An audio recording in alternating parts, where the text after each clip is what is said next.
la primera exposición de Veraza, quizás acotar o precisar algunas cosas. Efectivamente, la crítica de Sartre comienza como ese proyecto para renovar el marxismo osificado. Y allí lo interesante es que hace un uso específico propio, crítico del concepto de ideologías de los primeros, antes de los debates y las polémicas terribles que se van a suceder de inmediato con el equipo alrededor de Althusser y otros. Y señala que él considera que el existencialismo es una filosofía insuficiente, que es propiamente una ideología, y la va a utilizar ¿para qué? Para refundar también el marxismo, tal como tú lo has dicho. Pero el aspecto crítico de Sartre, vincular el desarrollo o el no desarrollo del marxismo a una crisis histórica, sin embargo, sigue siendo ambiguo e insuficiente, porque ahí mismo están las célebres frases que luego se repetirán hasta el cansancio. Sartre trata de justificar este uso interesante del existencialismo como ideología y de los profesores de filosofía como ideólogos que se limitan a difundir una teoría, con las frases de que el marxismo es la filosofía insuperable de nuestro tiempo. Esa es la frase textual que se citó hasta la saturación. Pero no es un argumento trivial en Sartre, por supuesto. Él lo vincula a una idea propia que tiene del desarrollo de la filosofía. Es decir, las grandes filosofías históricas efectivamente fenecen o mueren, dejan de tener significación histórica, política mundial, cuando su momento histórico ya ha terminado. Y allí él menciona otros dos momentos de la gran filosofía burguesa, en opinión de Sartre, comenzando un periodo que se abre con Hobbes, otro, su gran momento con Kant, y el Hegel, y el último con Marx. Y como una especie de colofón de coda, la réplica también muy importante en su momento por las polémicas que despertó la Dahl Levi-Strauss en un capítulo del Pensamiento Salvaje, si no me equivoco, donde critica a Sartre. Y Levi-Strauss dice que él también quiere contribuir a una teoría y a un desarrollo de la teoría marxista de las ideologías. No deja de ser interesante si uno tiene esta serie de referencias precisas de las primeras polémicas y de los personajes, que a veces serán célebres y en otro momento totalmente oscuros. Esto lo digo porque pareciera sería mi pregunta, porque en esto han coincidido muchos estudiosos, filósofos marxistas, si no habría que plantear como uno de los elementos constitutivos del proyecto global, enorme, nunca cumplido del todo de Marx, de la crítica de la economía política. Si esta idea, noción, concepto de crítica no debe de vincularse a una crisis constitutiva, que no es posterior al marxismo, a los marxismos, sino que es una de sus condiciones de elaboración. Eso, por un lado, creo que allí no tenemos que discutir, solo precisar o ampliar. El otro punto que me parece interesante es que en los que han hablado previamente escucho nociones y demás que a mí me parecen como lastres, expresiones textuales, recuperar el proyecto de la crítica, la economía política, la distinción entre valor de uso, valor de cambio. Bueno, no hay que recuperar nada, es el deslinde que Marx hace en El Capital y explica por qué no va a trabajar todo lo que se pueda alrededor de la noción de valor de uso. Es decir, se parten de presupuestos y también eso es natural, no es en sí criticable, salen los presupuestos o las conceptualizaciones desde los cuales se está historizando o leyendo algunos elementos de forma fragmentaria la propia historia de la cual participa Bolívar Echeverría. Y el otro punto que me parece más importante, porque ya se planteó a propósito de Foucault, es el siguiente. Yo creo que hasta el día de hoy atraviesa la historia del marxismo con todos los saberes críticos, los consideremos burgueses, académicos o universitarios, y que tiene que ver con el desarrollo propio y la vigencia, por supuesto, la actualidad del capital, que se podría enunciar así: ¿es posible un marxismo crítico al día de hoy sin pasar por el Capital o sin leerlo? Muy rápidamente, ¿quiénes leían en los 60 entre los comunistas abiertos, los profesores y todo en condiciones muy difíciles? El Capital, pues habría que decir que muy poco o casi nadie. Y en una ocasión, en algún seminario con Sánchez Vázquez, explotó esta situación y Sánchez Vázquez se molestó porque él creyó ser aludido que todos ellos no habían leído o no leían suficientemente con rigor el Capital. Estoy hablando quizás final de los años 60, esta es una anécdota que refirió Carlos Pereira. Para no perderme voy a 1965 y que efectivamente tiene que ver con la otra cuestión. Las pretensiones del marxismo crítico o de otros de ser una teoría rigurosa, una teoría científica, lo han acompañado desde muy pronto, comenzando por el doctor Marx, y tiene uno de sus grandes momentos a partir del libro de Althusser, del Seminario Colectivo de 1965, Lire le Capital. Bueno, leer el Capital. Aquí voy con el comentario que tú nos referiste acerca de Bolívar sobre este proyecto, que ahí yo diría que sí es una especie de defecto muy explicable que en los ámbitos del marxismo académico universitario a veces no se hiciera una crítica abierta, fundada, con los textos en la mano, argumentada. Y yo siempre he tenido la impresión de que en el caso de Echeverría hay una especie más que de ironía, de insidia y no de crítica abierta con respecto a los planteamientos de Althusser. El otro que quiero precisar, bueno, sé de dónde viene ese comentario de que la lectura sintomal de Althusser es formalista.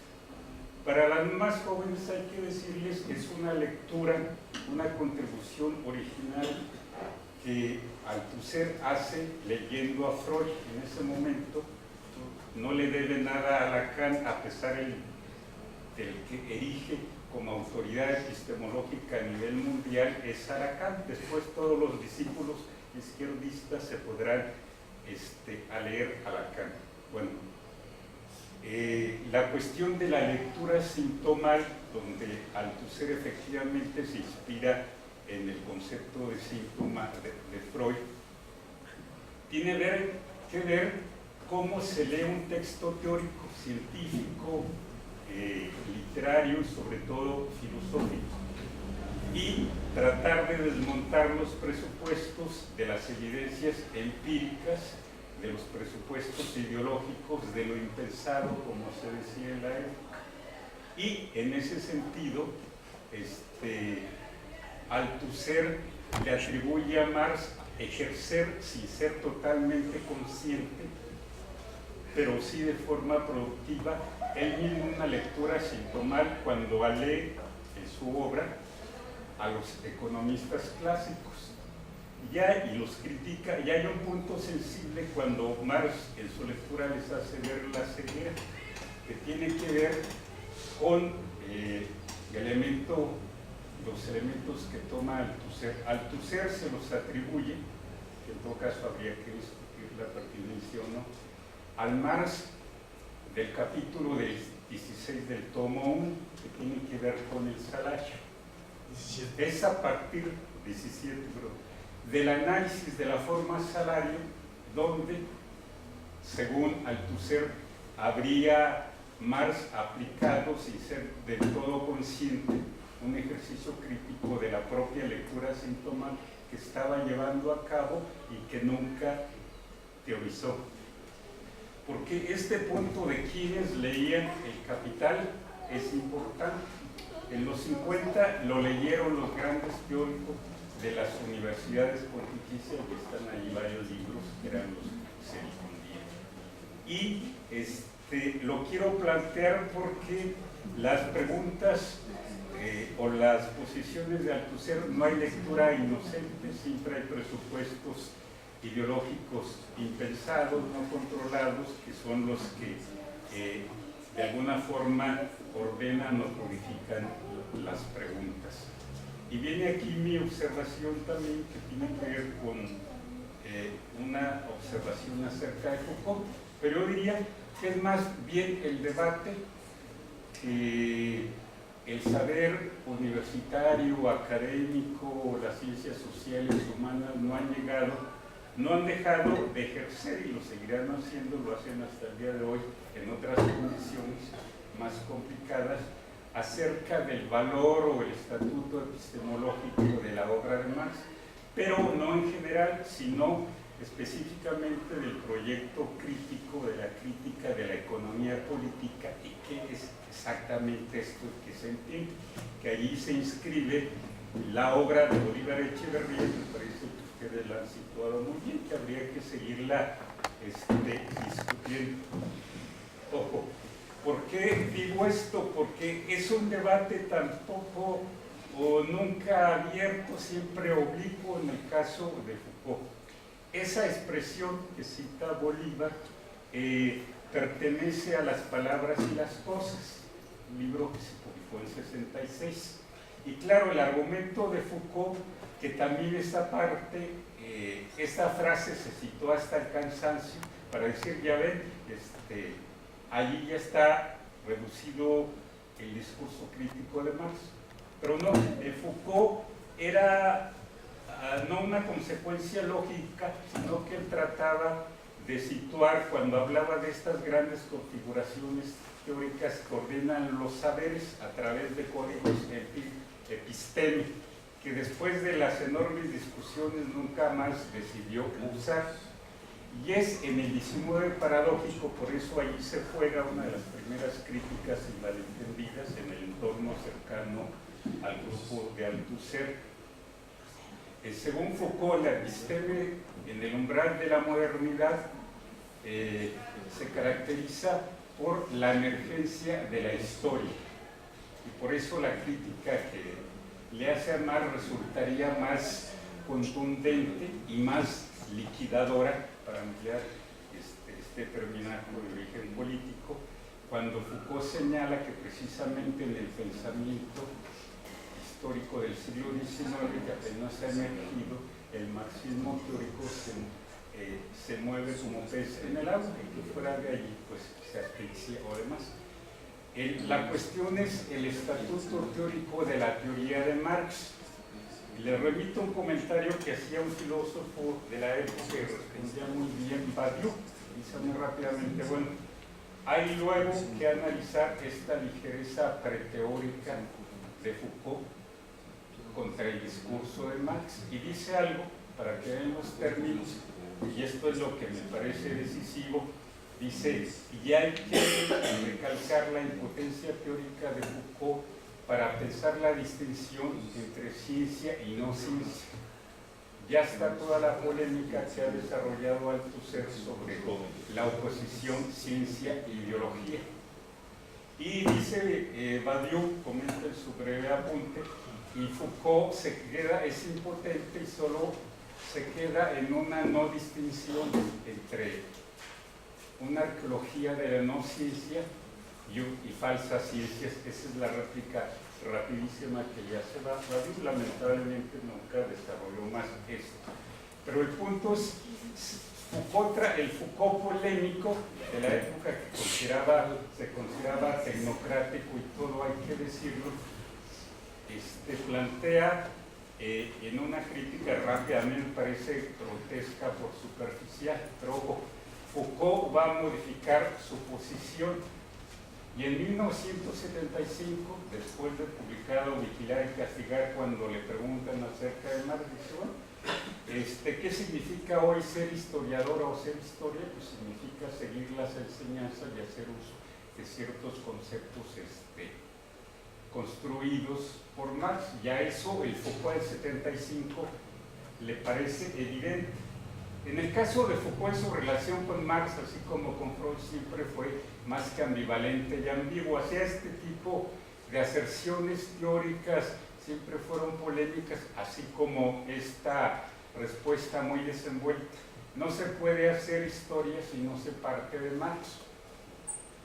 Estoy por terminar mi observación, porque una de las preguntas de Althusser era hacer una lectura que respondiera a las preguntas: cuando hablamos de un discurso teórico, ¿qué se juega allí? ¿De qué se trata? ¿Qué tipo de objetos construye?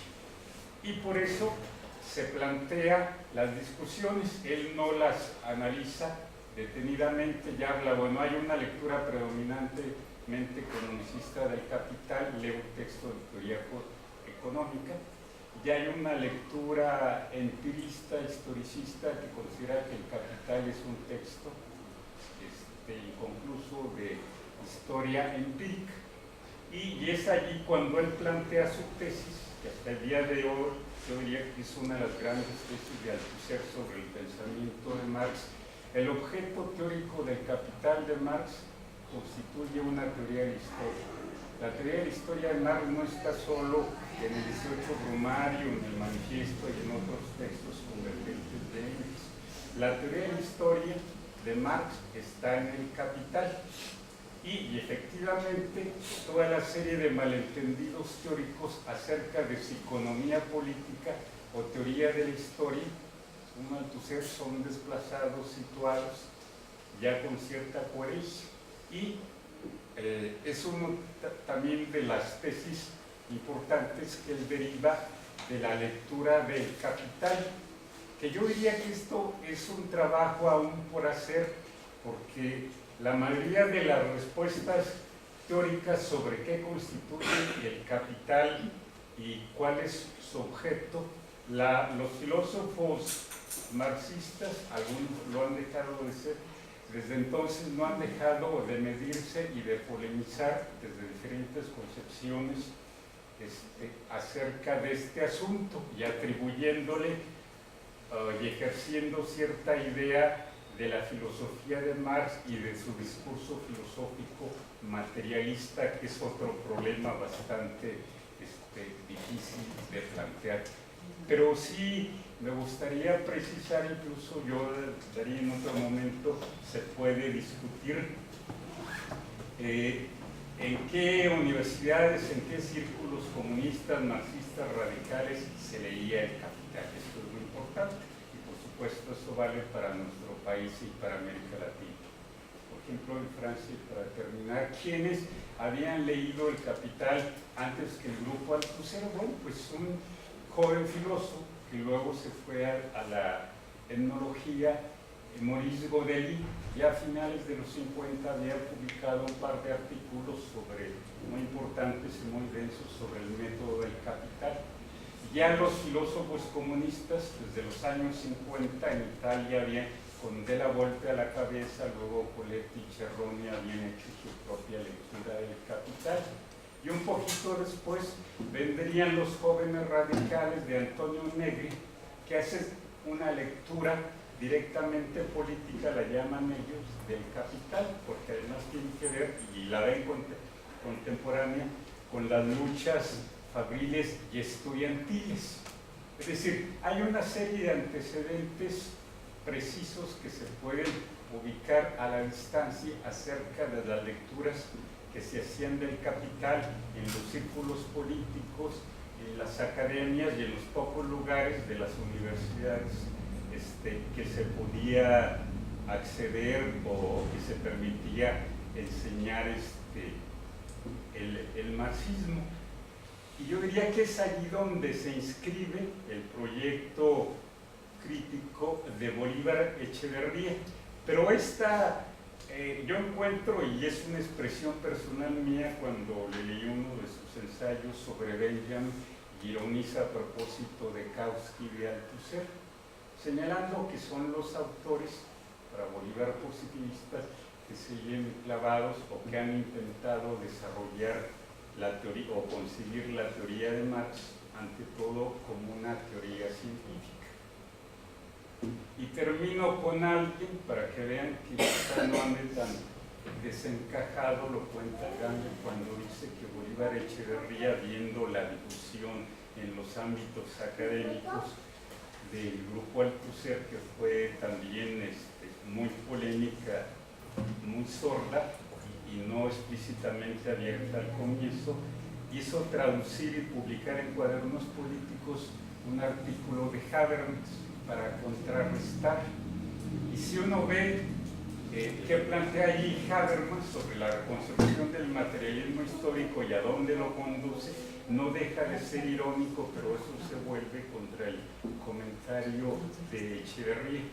En fin, yo diría que se sitúa en este ámbito de discusión pública planteamientos convergentes, semejantes o contradictorios de esta tradición crítica que se reclama de Marx. Después de todo, si yo les enumerara los marxismos críticos que se reclaman de Marx, pues son muchos y son importantes, se conozcan o no. Y ese punto de la lectura del Capital, pues ustedes saben algo más preciso, tiene una serie de problemas teóricos muy difíciles que ya en primer lugar habían atrapado al propio Marx, que tiene que ver con la noción de teoría y que efectivamente lo que Marx llamaba el punto de partida, por ejemplo, es algo que retoma Bolívar, viene de Hegel, y en Hegel se lo plantea así: con qué debe comenzar un discurso que se pretende científico, y está en uno de sus libros más abstrusos y difíciles, La ciencia de la lógica, y eso se ha retomado de diferentes formas. Y yo diría que eso hasta el día de hoy es una cuestión abierta, no del todo saldada, ni histórica, ni teóricamente, que sí enmarañó y Marx se atascó con este proyecto del comienzo absoluto de la ciencia, del comienzo riguroso, incluso quizás no del todo reflexionado absoluto. Quizás estas son parte de los problemas y yo diría que hay que desarrollar y ampliar y luego discutir puntualmente, donde quizás sí se pueda medir el talante y efectivamente la fuerza teórica de la obra de Bolívar Echeverría. Bien, la verdad es que el tiempo ya nos ganó. Los invito a que podamos reflexionar sobre estas cuestiones que acaba de plantear el compañero, que me parecen muy interesantes, muy pertinentes. Es que ya son casi las 3 y tenemos un límite en el restaurante para poder ahorita llegar a hacer los sagrados alimentos. Pero nos parece muy pertinente su intervención. Lástima que haya sido también tan extensa, porque ya no dio ahorita tiempo de hacer una reflexión sobre esto. Reanudamos a las 5 de la tarde. Y yo creo que en la tarde podemos dedicar un poco más de tiempo a reflexionar sobre estas cuestiones que acaba de formular el compañero. Les agradecemos a todos su paciencia por estar hasta esta hora. Dejan de tener significación histórica, política mundial, cuando su momento histórico ya ha terminado. Y allí él menciona otros dos momentos de la gran filosofía burguesa, en opinión de Sartre, comenzando un periodo que se abre con Hobbes, otro, su gran momento con Kant, y el Hegel, y el último con Marx, y como una especie de colofón de coda, la réplica también muy importante en su momento, por las polémicas que despertó la edad Levi-Strauss, en un capítulo, El pensamiento salvaje, si no me equivoco, donde critica a Sartre Y Lévi-Strauss dice que él también quiere contribuir a una teoría y a un desarrollo de la teoría marxista de las ideologías.